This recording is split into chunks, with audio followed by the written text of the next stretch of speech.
Yeah, just a quick review of the Gymreapers knee wraps for squats and powerlifting.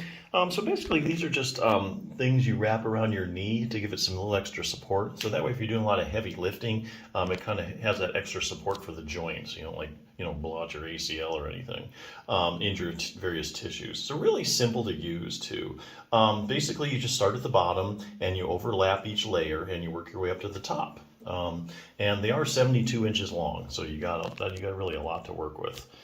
So yeah, if you're looking for some extra support while you're lifting a lot of weight, or if you have knee pain, and you just want some support too, because support, kind of supports the joint, the soft tissues, and then, kind of gives your knee a chance to rest, recover, and it doesn't get so stressed as you do things. You can use them for that purpose as well.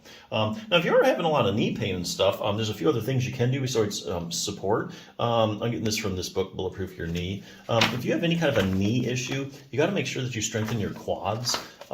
Quads are the big muscle on the top of your leg. I'll show you a picture here. Big muscle made up of 4 different muscles. Collectively, they call them the quads or quadriceps muscle. And there's your kneecap for reference. Basically, what they're finding is that when you have research go out to people with various knee problems like knee swelling or anterior cruciate ligament problems, and they test all the muscles around their knee. What they find is, for some reason, it's just the quadriceps muscle that just isn't as strong as it should be. They find a lot of strength deficits, and sometimes in the study, if they do like a CT scan of the muscle and they look at cross-sectional area, they find it's actually smaller than normal. So this is a selective problem that happens to the quads when you have a knee problem. So, for instance, like knee swelling in the quads. This is interesting. Another study demonstrated that even if you have as little as 20 milliliters of fluid in your knee, which is just over a tablespoon, it's enough to decrease the strength of your quadriceps muscle. So you have extra fluid in there, but you have acute or chronic swelling, kind of take its toll on your quads. Any kind of knee injuries in the quadriceps, where you've broken like your tibia, or if they've opened up your joint before, research tests those muscles, find selectively your quads just aren't as strong as they should be. And then we got the ligaments, ligament problems in the quadriceps. For instance, one study looked at people who had completely ruptured their ACL, which is the anterior cruciate ligament. You've heard of football players commonly tearing their ACL.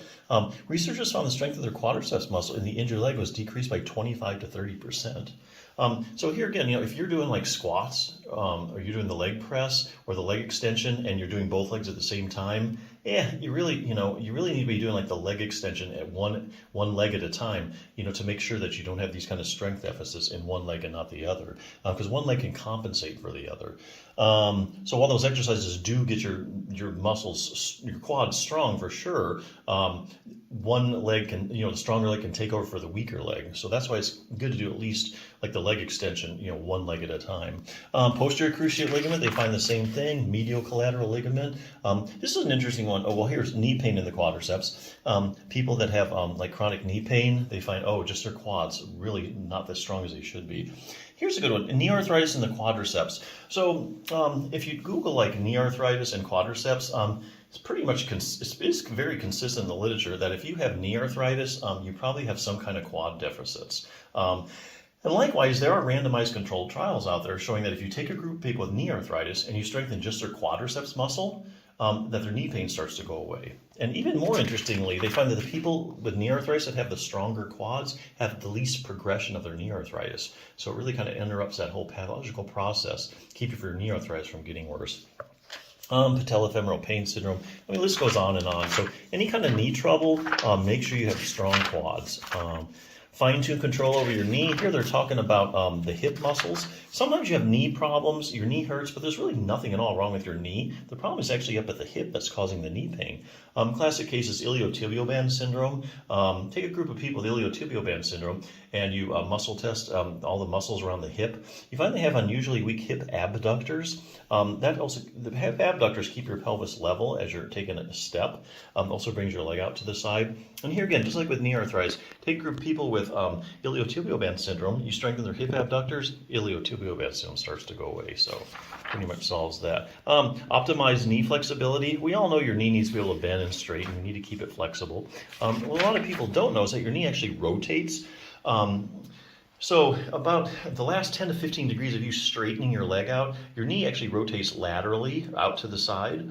And so this is an accessory motion. Here's a little test to see if you have that. But yeah, you got to have the accessory motion to have a fully functioning knee.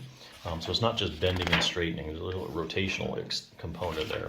Last thing, increased dynamic knee stability. Here we're talking about proprioception. Proprioception is your position sense. So if I turn the lights out now, you'd probably be able to tell me whether your knee is bent or straight. Okay, and that's because you have receptors in the joint and the soft tissues, the muscles around the knee, that constantly give your brain feedback as to where your knee is in space. And so what researchers are doing is they're going around to people with various knee problems and they're testing their proprioception and they find out it's really decreased. It's not like these people don't know where their knees are. It's just it's not what it should be. So you need to really have your proprioception up to par, like to avoid injury, so you can react in time, that kind of stuff. So anyway, but yeah, hey, these things are good. Gymreapers are known for quality, like reinforced stitching, that kind of stuff, using good quality components in it. So yeah, this is a great pair. If you're looking for some, check it out.